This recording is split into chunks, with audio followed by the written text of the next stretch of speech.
ఈరోజు మనము తోటకూర పకోడీ ఎలా చేయాలో నేర్చుకుందాం. పకోడీకి కావాల్సినవి కొంచెం కరివేపాకు, పచ్చిమిరపకాయ, కొంచెం పుదీనా. తోటకూర పకోడీ అన్నాం కాబట్టి తోటకూర కొంచెం కడిగి పెట్టుకోవాలి. ఇప్పుడు మనం పిండి ఎలా కలుపుకోవాలో చూద్దాం. ఇట్లా శనగపిండి కొంచెం తీసుకోవాలి. దాంట్లోకి కొంచెం పుదీనా, కొంచెం పచ్చిమిరపకాయలు, ఒక 4-5 పచ్చిమిరపకాయలు, రెమ్మల కరివేపాకు తీసుకోవాలి. తర్వాత మనము ముందుగా కట్ చేసి పెట్టిన తోటకూర కడిగి పిండిలో వేసుకోవాలి.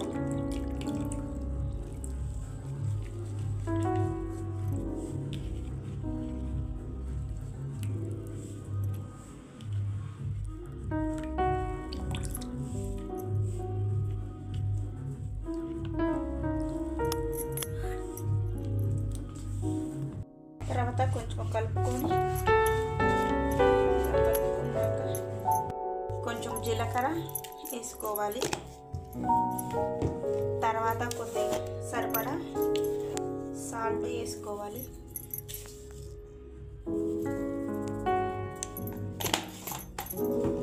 తర్వాత కొంచెం కారం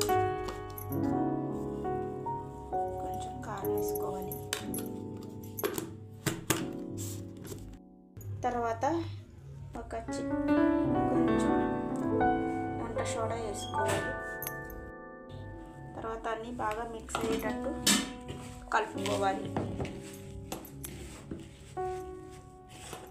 ఇట్లా అన్నీ మిక్స్ అయ్యేదాకా బాగా కలుపుకోవాలి. కొంచెం వాటర్ పోసుకొని కలిసేటట్టు కలుపుకోవాలి. కొంచెం వాటర్ పోసుకొని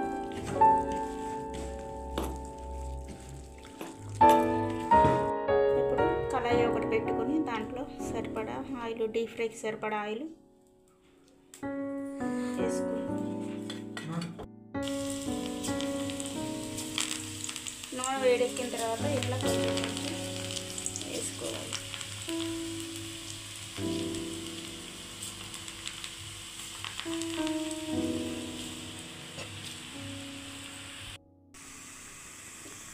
ఇలా వేయించుకోవాలి. ఇలా కాలిన తర్వాత ఒక గిన్నెలోకి తీసుకోవాలి.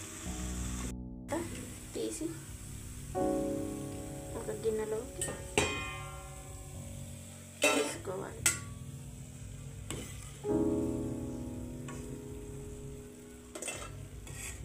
అంతే, తోటకూర పకోడీ ఇట్లా ఈజీగా చేసుకోవచ్చు. ఆకుకూర పిల్లలు తినకపోతే ఇట్లా ఆకుకూరతో పకోడీ వేసుకొని పిల్లలకి పెట్టచ్చు. పిల్లలు స్కూల్ నుంచి వచ్చిన తర్వాత వాళ్ళు తినడానికి అడిగినప్పుడు స్నాక్స్ లాగా ఇలా రెడీగా అప్పటికప్పుడు చేసి పెట్టుకోవడానికి చాలా ఈజీగా టేస్టీగా ఉంటుంది. ఇలా ఫ్రై అయిన తర్వాత మరీ ఎక్కువగా వేయించుకుంటే చేదు వస్తుంది. మీడియంగా వేయించుకొని తీసుకోవాలి. మళ్ళీ డీప్ ఫ్రై ఎక్కువ చేయకోకుండా ఇట్లా తీసుకొని వేగిన తర్వాత తీసుకుంటే సరిపోతుంది.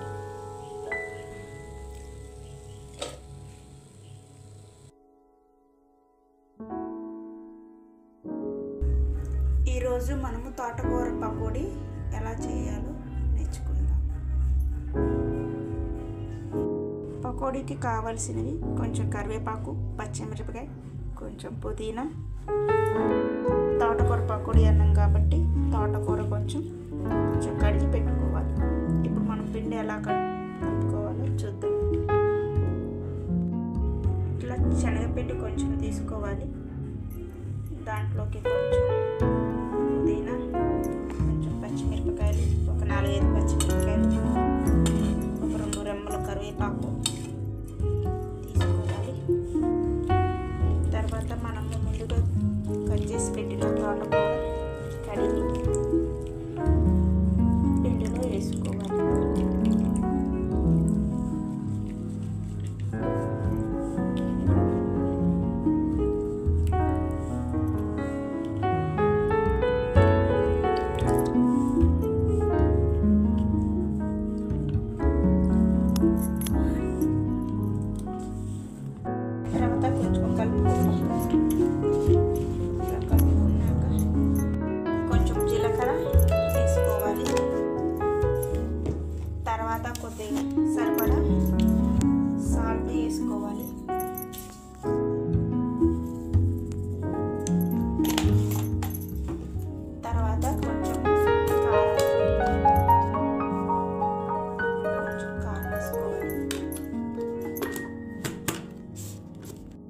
తర్వాత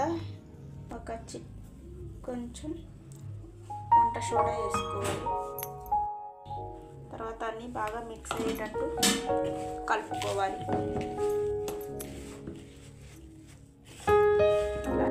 అన్నీ మిక్స్ అయ్యేదాకా బాగా కలుపుకోవాలి.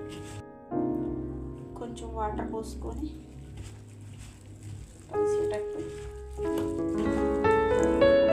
కొంచెం వాటర్ పోసుకొని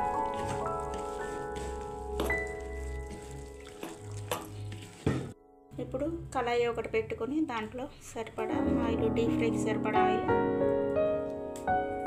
వేసుకున్నాం.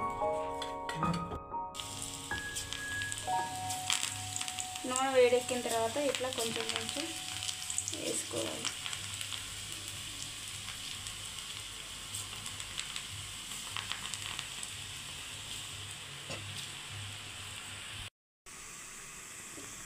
ఇలా వేయించుకోవాలి. ఇలా కాలిన తర్వాత ఒక గిన్నెలోకి తీసుకోవాలి. తీసి ఒక గిన్నెలోకి తీసుకోవాలి.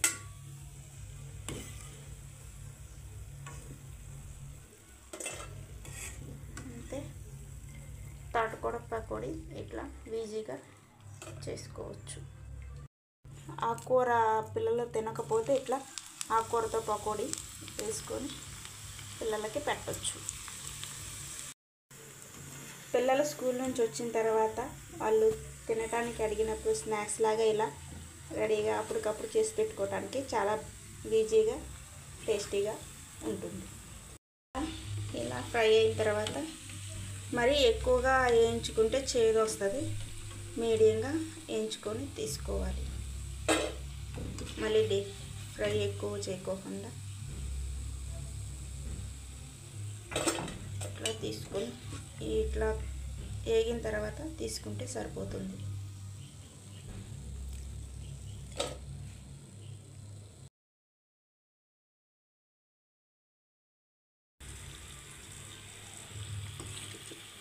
ఇట్లా పిండంతా వేయించుకొని పకోడీలు వేసుకోవాలి. మొత్తం దీనిరా ఇట్లా అన్నీ తీసిన తర్వాతకి టేస్టీ